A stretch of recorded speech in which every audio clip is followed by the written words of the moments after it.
প্রিয় দর্শক, আজ আপনাদেরকে আমরা নিয়ে যাব মিনা প্রান্তরে অবস্থিত 3 শয়তানের স্তম্ভে যে পাথর নিক্ষেপ করা হয়। হজ্জের সময় হাজী সাহেবরা পাথর নিক্ষেপ করে থাকেন, কঙ্কর নিক্ষেপ করে থাকেন সেই জামারাতগুলোর জিয়ারতে। রাসূল আকরাম সাল্লাল্লাহু আলাইহি ওয়াসাল্লাম এই 3টি স্তম্ভে পাথর নিক্ষেপের জন্য আদেশ করেছিলেন। প্রিয় দর্শক, আজকে আপনাদেরকে আমরা জামারাতের জিয়ারতে নিয়ে যাচ্ছি। ছোট শয়তান, বড় শয়তান এবং মেজ শয়তান, 3টি শয়তানের 3টি স্তম্ভ এখানে রয়েছে। আমরা 3টি স্তম্ভ আজকে আপনাদেরকে ঘুরে ঘুরে দেখাবো এবং আমরা ইতিহাস তুলে ধরবো ইনশাআল্লাহ। চলুন দর্শক, দেখে আসি। মিনায় অবস্থিত জামারাত হিসেবে পরিচিত বিশেষ 3টি পাথরের স্তম্ভ শয়তানকে পাথর নিক্ষেপের জন্য নির্দিষ্ট, যেখানে পাথর নিক্ষেপ হজ পালনের একটি আবশ্যিক করণীয়।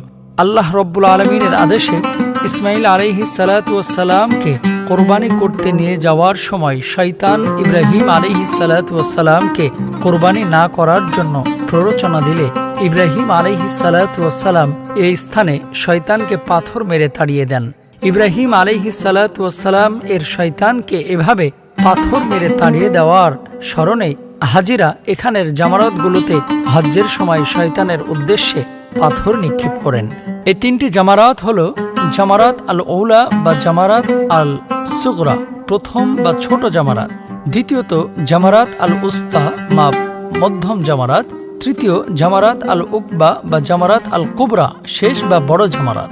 এই জামারাতগুলো মূলত শয়তানের প্ররোচনার শক্তির প্রতীক হিসেবে বিবেচিত হয়ে আসছে। জামারাত আল ঔলা বা জামারাত আল সুগরা কোরবানির স্থান থেকে বেশ কিছুটা দূরেই অবস্থিত। শয়তান এখানে ইব্রাহিম আলাইহিস সালাতু ওয়াস সালামকে প্ররোচনা দেওয়ার জন্য কম প্রচেষ্টা চালিয়েছিল। অপরদিকে জামারাত আল উকবা বা জামারাত আল কুবরা কোরবানির স্থানের সর্বাধিক নিকটে অবস্থিত এবং এখানে শয়তান সবচেয়ে জোরালোভাবে প্ররোচনা দিয়েছিল। পরপর 3 রাত একই স্বপ্ন দেখার পর হযরত ইব্রাহিম আলাইহিস সালাতু ওয়াস সালাম হযরত ইসমাইল আলাইহিস সালাতু ওয়াস সালামকে কোরবানি করার সিদ্ধান্ত গ্রহণ করেন।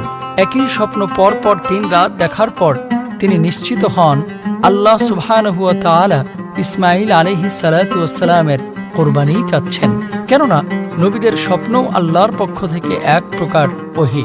হযরত ইসমাইল আলাইহিস সালাতু ওয়াস সালামকে তিনি তার স্বপ্নের কথা জানালেন। হযরত ইসমাইল আলাইহিস সালাতু ওয়াস সালাম সাগ্রহে আল্লাহর আদেশ পালন করার জন্য তিনি তার পিতাকে অনুরোধ করলেন।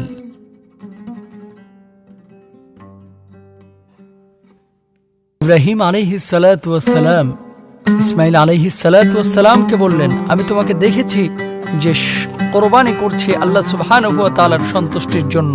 এ ব্যাপারে কি বক্তব্য তোমার, কি মন্তব্য তোমার? ইসমাইল আলাইহিস সালাতু ওয়াস সালাম বললেন, বাবা, আল্লাহ রাব্বুল আলামিন যে আদেশ করেছেন আপনি সে আদেশ পালন করুন, নিশ্চয় আমাকে ধৈর্যশীলদের মধ্যে আপনি পাবেন। প্রিয় দর্শক, 10ই জিলহজ থেকে 13ই জিলহজ প্রতিদিন শয়তানকে হাজিরা পাথর নিক্ষেপ করেন। 10ই জিলহজ ঈদের দিন শুধু বড় জামারাতে পাথর নিক্ষেপ করা হয় এবং বাকি 3 দিন 3টি জামারাতেই পাথর নিক্ষেপ করা হয়।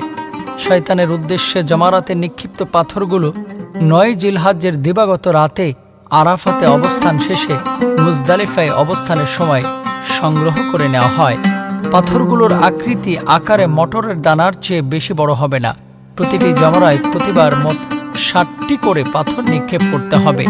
এই 60টি পাথর একেবারে নিক্ষেপ না করে 7 বারে নিক্ষেপ করতে হবে। প্রত্যেক হাজিকে নিজেই জামারাতে উপস্থিত হয়ে পাথর নিক্ষেপ করতে হবে। তবে কেউ যদি অসুস্থ থাকে তবে সে অন্য কাউকে দিয়েও পাথর নিক্ষেপ করিয়ে নিতে পারে। কোনো কারণে যদি কারো পাথর নিক্ষেপ বাদ পড়ে যায় তবে তাকে মিনায় ফেরত এসে পাথর নিক্ষেপ করতে হবে। প্রিয় দর্শক, পাথর নিক্ষেপের সময় আরও কিছু ভুল আমরা দেখতে পাই মানুষ করে থাকেন। যেমন কেউ বা শয়তানকে পাথর নিক্ষেপ করার জায়গায় ছাতা নিক্ষেপ করে, যে শয়তানকে যেহেতু মারবো আমরা বেশি করেই ভালো করেই মারব। কেউ বা জুতা নিক্ষেপ করেন, কেউ বা ইটা নিক্ষেপ করেন, কেউ বা আবেগের বশবর্তী হয়ে হাতের মোবাইল ফোনও নিক্ষেপ করে ফেলেন। সত্যিকার অর্থেই আল্লাহ নবী বিশ্বনবী সাল্লাল্লাহু আলাইহি ওয়াসাল্লাম জুতা, ছাতা এগুলো নিক্ষেপ করতে না করেছেন। নিক্ষেপ যেটি করেছেন নবীজি পাথর, সেই পাথরই আমাদেরকে নিক্ষেপ করতে হবে এবং এটি হচ্ছে সুন্নাহ। প্রিয় দর্শক, আপনাদেরকে আমরা দেখাচ্ছি 3টি জামারাত, জামারাতে আল আউলা, জামারাত আল উস্তা এবং জামারাত আল আকবা। ছোট জামারা, মধ্যম জামারা এবং বড় জামারা, 3টি জামারা। প্রিয় দর্শক, দেখতে খানিকটা ভিন্ন মনে হলেও মূলত এই জামারাত 3টি স্ট্রাকচারাল অথবা প্রকৃতিগত দিক থেকে, নির্মাণের দিক থেকে একেবারে একই রকম।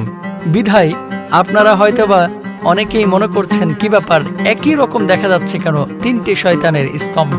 প্রিয় দর্শক, আপনারা যখন সরাসরি দেখবেন তখনও এমনটিই মনে হবে। আজকে আপনাদেরকে আমরা দেখাচ্ছি জামারাত। রাসূলুল্লাহ সাল্লাল্লাহু আলাইহি ওয়াসাল্লামের স্মৃতি বিজড়িত এই স্থানটি। প্রিয় দর্শক, আপনারা দেখছেন যারা হজ্জের সময় হজ করতে আসবেন তারা সকলেই এই আমলটি করবেন, শয়তানকে পাথর নিক্ষেপ করবেন।